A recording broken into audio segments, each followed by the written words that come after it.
नमस्कार दोस्तों, मैं आपका दोस्त सलीम मासूम, बेसिक स्कूल चौबेटोला चनपटिया से। दोस्तों, पिछले दिनों हमने आर्ट्स के हिस्ट्री के क्वेश्चन पढ़े इंटर के लिए। आज उसी क्रम में मैं साइकोलॉजी शुरू करने जा रहा हूँ एक नए विषय के रूप में, जो इंटर के बच्चों के लिए उपयोगी होगा।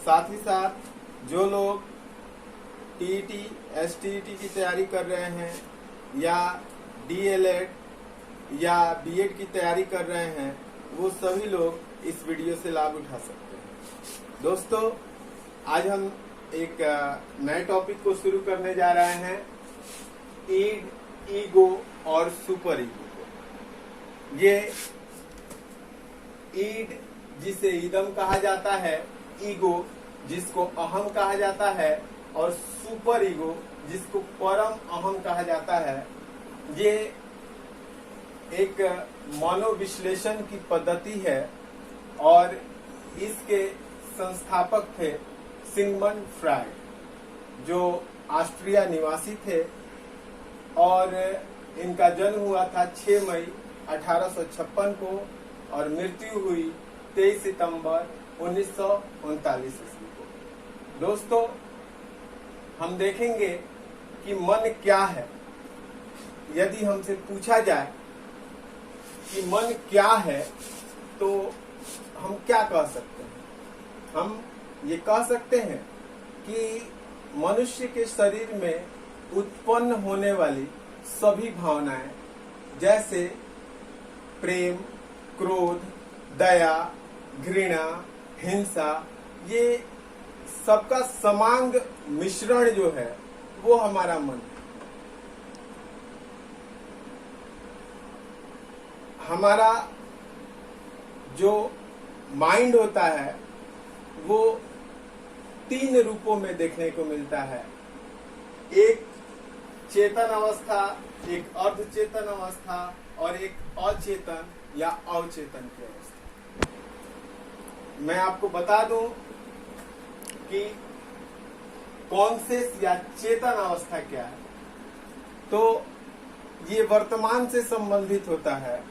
हम और आप अभी जो बात कर रहे हैं या आप इस वीडियो को देख रहे हैं या अभी आप जो माइंड में सोच रहे हैं, ये आपकी चेतन अवस्था का है।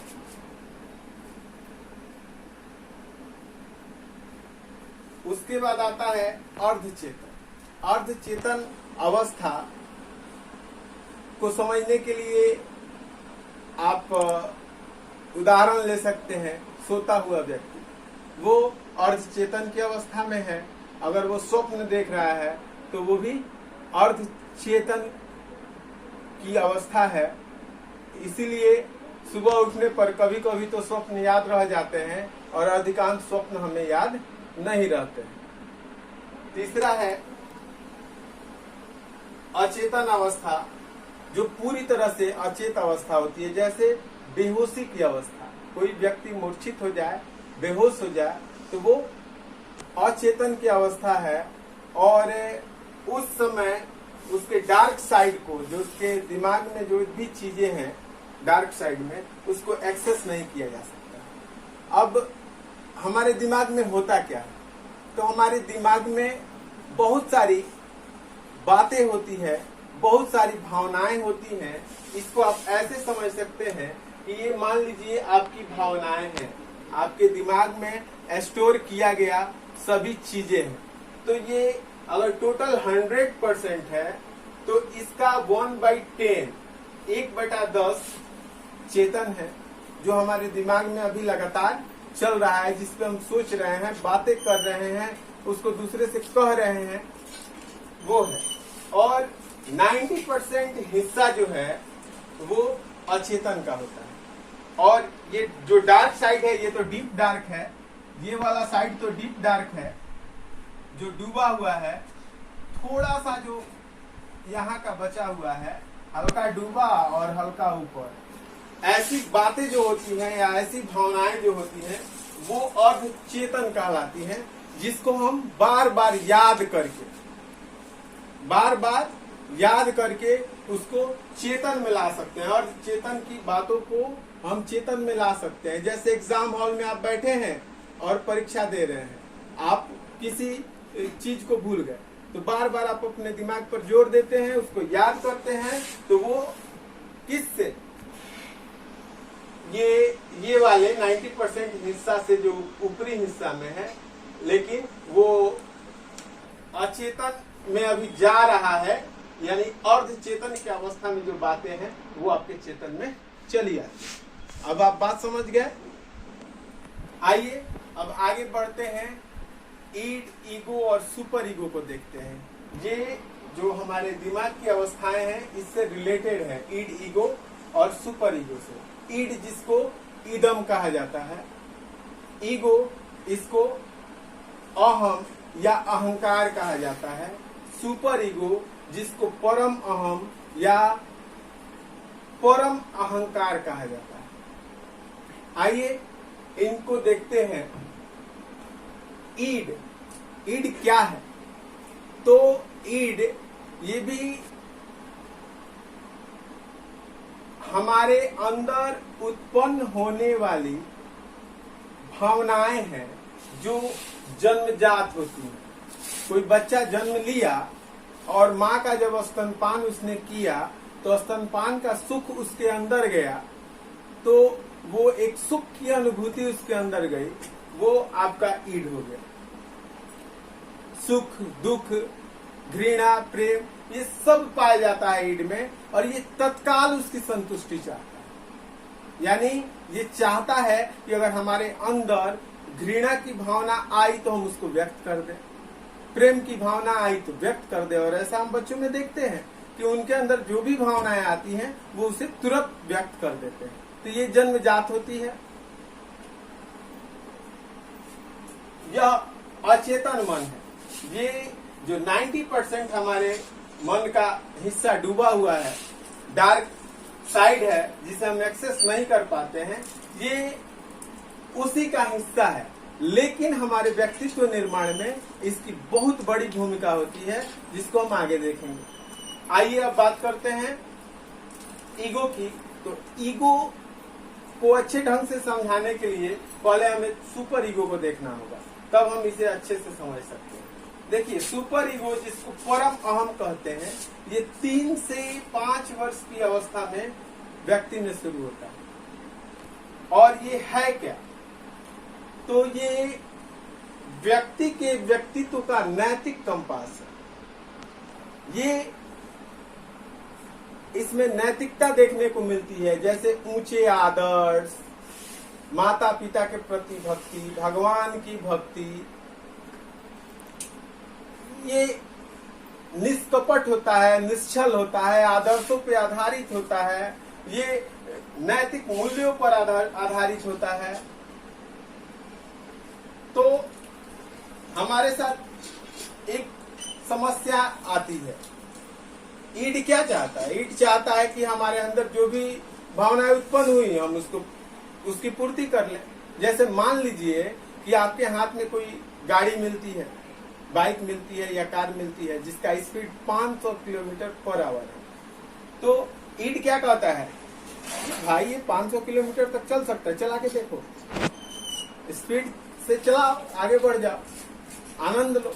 ये सुखेच्छा पर आधारित होती है, जिसे लिबिडो कहते हैं, यानी कि सुख की इच्छा पे आधारित, जिससे सुख मिले। वो पाप है कि प्रेम है, पुण्य है कि दुष्कर्म है, इससे इसको कोई मतलब नहीं होता है। इसको जिससे सुख मिले उसी को ये करना चाहती है। लेकिन सीधे उससे लड़ पड़ता है कौन? सुपर ईगो की नहीं, ये तो पाप है। जैसे कि बाइक चलाना है तो ये कहेगा कि हाँ 500 किलोमीटर पर आवर की स्पीड से हम चलाएंगे बाइक। तब तक ये कहता है कि नहीं 500 किलोमीटर पर स्पीड आवर के हिसाब से चलाने पर हम मर सकते हैं, हमारे हाथ पैर टूट सकते हैं, हम ऐसा नहीं करेंगे। तो दोनों के बीच में द्वंद्व शुरू हो जाता है। ईड और सुपर ईगो के बीच में द्वंद्व शुरू हो जाता है। वहीं पे भूमिका होती है ईगो की, यानी कि अहम की। अहम क्या करता है? तो दोनों के बीच में संघर्ष होने से बचाता है और ऐसा रास्ता निकालता है जो वास्तविकता पे आधारित हो और दोनों खुश हो जाएं, सुपर ईगो भी खुश और ईड भी संतुष्ट, दोनों खुश और संतुष्ट हो जाएं, इसका काम करता है अहम। ये क्या कहता है कि ठीक है हम बाइक चलाएंगे, तेजी चलाएंगे, लेकिन उसके पहले हम सीट बेल्ट लगाएंगे, हम हेमलेट पहनेंगे और उसके बाद 500 की स्पीड पे नहीं चलाएंगे। जितना सामान्य स्पीड लोग चलाते हैं 40, 50, 60, 65 और जितना हम चलाने में सक्षम है उस स्पीड से हम गाड़ी को चलाएंगे। तो ऐसे हम देख रहे हैं कि ईड, ईगो और सुपर ईगो जो है एक दूसरे से रिलेटेड है। ये ईड जो है ये इच्छाओं से शुरू होती है, हर इच्छा पूरी नहीं हो पाती है तो इच्छाओं को ये दमित करता है। जो इच्छाएं दमित नहीं हो पाती हैं वो तब ईड से ईगो बनता है, इसी से ये निकलता है ईगो। तो ये कहता है कि ठीक है अभी नहीं बाद में। जैसे हमें रसगुल्ला खाने का मन है, पॉकेट में पैसा नहीं है तो ईड तो कहेगा कि हाँ रसगुल्ला खा लेते हैं, लेकिन ईगो कहेगा कि अभी नहीं बाद में, अभी पैसा नहीं है, कहीं से पैसा लाएंगे तो खाएंगे।